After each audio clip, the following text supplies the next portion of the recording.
Jinkies! Hello, Alexander. Today is Thursday, October 27th. I'm Tyler to the Sheets here with Morgan. We're reporting live from Studio 573, and this is what I call a party. Have you ever wanted to know how to cut a pumpkin correctly? Yes, I've always wanted to grow up and major in pumpkin cutting. Then have we got news for you. Let's cut to the pumpkin.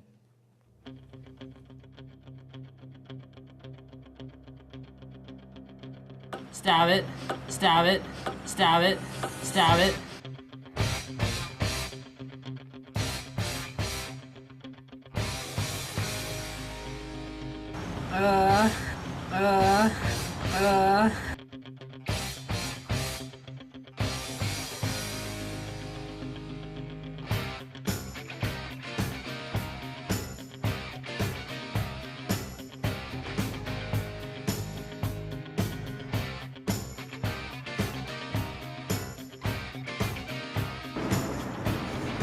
Yum.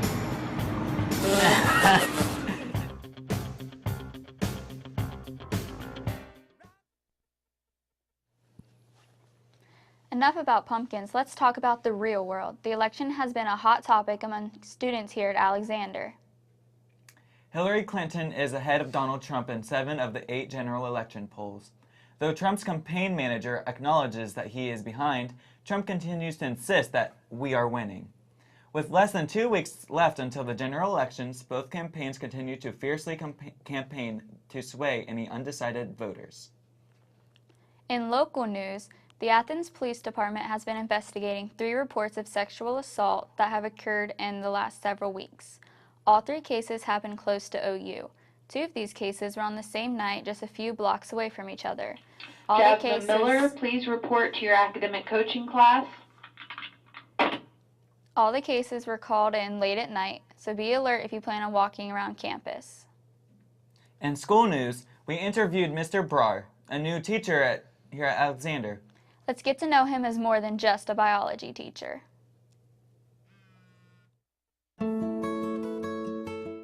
Mr. Brar is a 10th grade biology teacher in his 2nd year at Alexander. Here are some things about Mr. Brar that you may not have known. Not my first one, no. I was on the track to want to become a doctor, but the more I got into those courses, I didn't like it quite as much.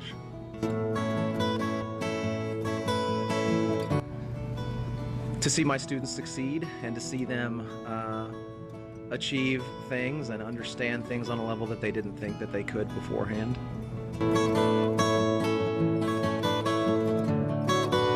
Probably. I'm certified to teach social studies, but I don't find that quite as fun as science.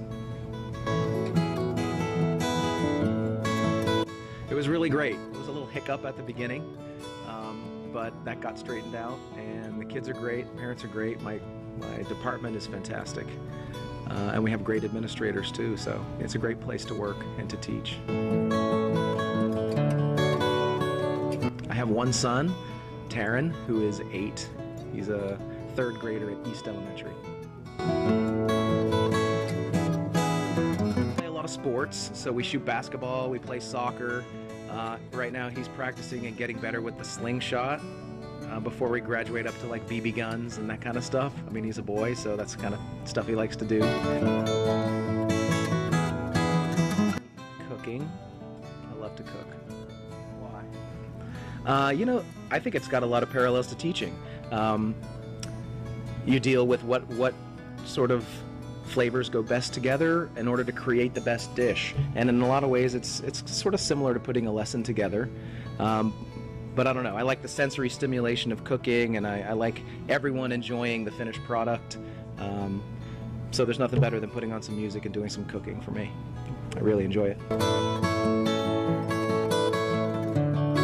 Is a place in the state of New Hampshire called Lake Winnipesaukee, where my family has had a little camp on an island for about 100 years, and the water is crystal clear. Even when it's 50-60 feet deep, you can see the bottom, and we hike and fish and sing songs and sit around the campfire and have a good time.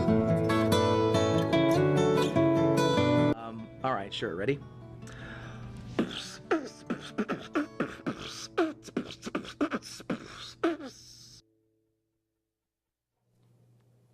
how he was punk rock. You want to know who's really punk rock? Miss Horton?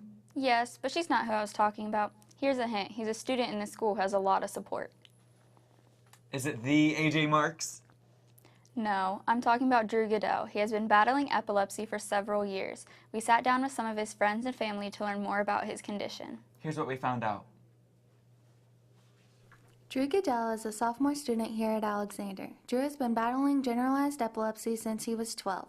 On October 4th, Drew had a serious surgery to try to stop his seizures. We interviewed some people close to Drew to get more information about him and his situation. He is a very optimistic person for what I believe he has to go through on a daily basis. He's very outgoing. He's a very hands-on person. He's very boyish also. And he's my little brother. I've known Drew since 5th grade. Been friends ever since he came here in 3rd grade. Really bonded over the years, and he's considered family now. So Drew has what they call generalized epilepsy, which is just where he has the shaking seizures called grand mal seizures, and he has absent seizures where he will just stare in the areas for about 2 to 3 minutes, and he doesn't remember that happening. We interviewed school nurse Teresa Stalder to gather more information about epilepsy. A neurological condition of the brain where things just kind of at different times just go kind of haywire, and kind of like circuits get crossed, and it can cause different symptoms. You know, some kids may just have like a blank stare. Some may have just like tics, or some, you know, have the full-blown, you know, seizure that we think of when we think of seizures, you know, where they fall on the floor and begin convulsing and their whole body shakes. Drew's surgery involved splitting the two sides of his brain to stop them from sending signals to each other and causing him to have seizures. What the surgeries want to do was separate both sides of the brain so that when it would start on whatever side it was, because they could never figure out which side the seizures were coming from. So what they were wanting to do is when they separate, you're cutting off that signal from one side to another so it couldn't spread and cause. The good thing about this is because Drew went into this thinking that he'll never have a grand mal seizure again or an absent seizure. And that would be great just by itself, but there's also very rare cases where it'll cut epilepsy away for the rest of your life.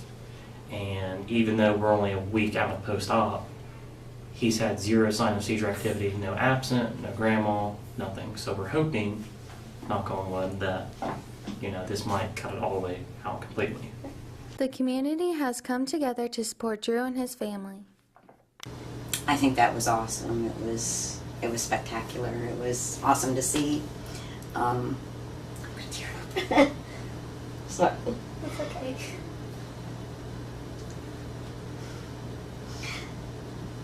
Just a fantastic experience for him. Seeing the smile on his face was priceless. Seeing him get to pull the truck out onto the road, and you know, they said, you know, roll call. It was just an all-around spectacular experience. I think like our community does a really good job. Like that's why I think we have one of the best communities, because like somebody like Drew goes down and like everybody goes to be there to help him and make sure he's okay. Like what we did for his locker, and people just doing stuff without having any structured help or anything. So I think our community does a really good job of just all around helping him. The students at our school have also come together to support Drew and show how much they care. I decided to decorate Andrew's locker because it was Spirit Week and he was going through a hard time not being in school and was preparing to have surgery, and it like made me think, since we're decorating the hallways, why not have a special thing going for his locker? Yeah, I hope that he gets better. He's like doing really well now, so he's like, his journey isn't so long as what everyone thought it was going to be, even though it's still a big process of things. He's still himself. He's funny and goofy as any way possible. Can't wait till you're back in school.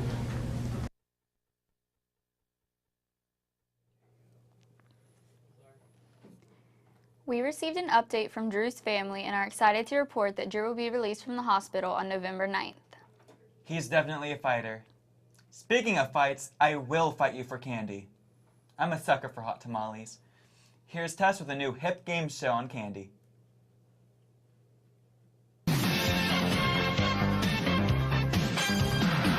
Today, we asked some people at Alexander to sample candies.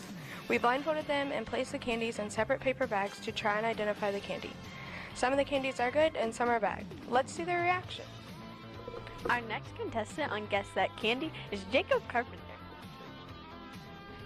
Are you excited to play? I'm pretty excited. I really don't know what to expect.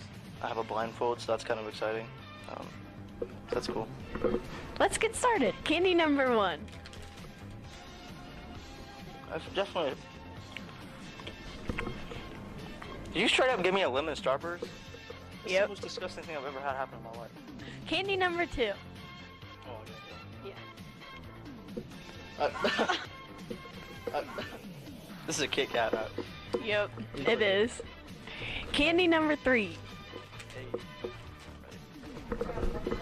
Is this a Mike and Ike? Nope. Or is it a hot tamale?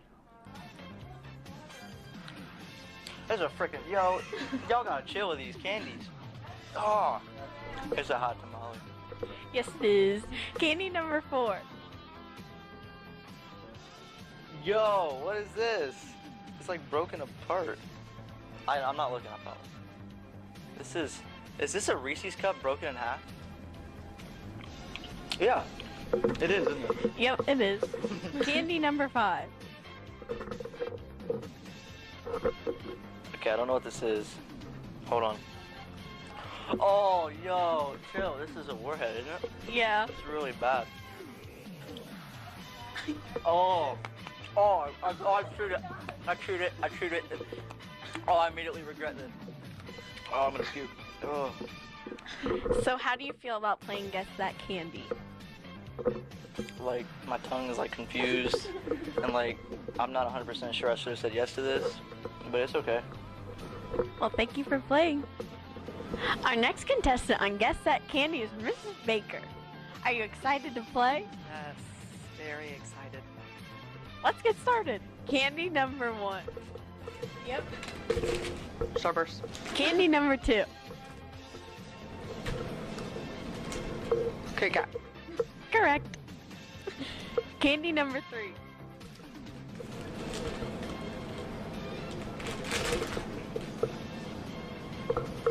Never had one of these. Red Hot. Close. Juju. No. Never had one of these. Have no idea. A hot tamale. Oh. I like. Candy number 4.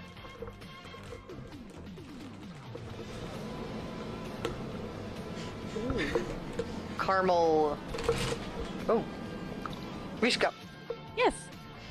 And our final candy, number 5.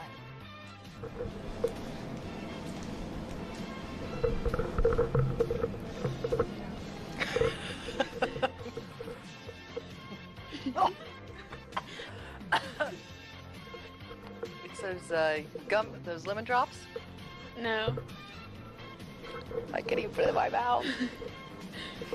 I can't. It's.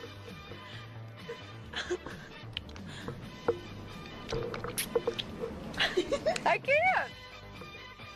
Oh. Do you know what it is? No. It's a warhead. Oh. Well, thank you for playing. Okay. Did you have fun? It was lots of fun.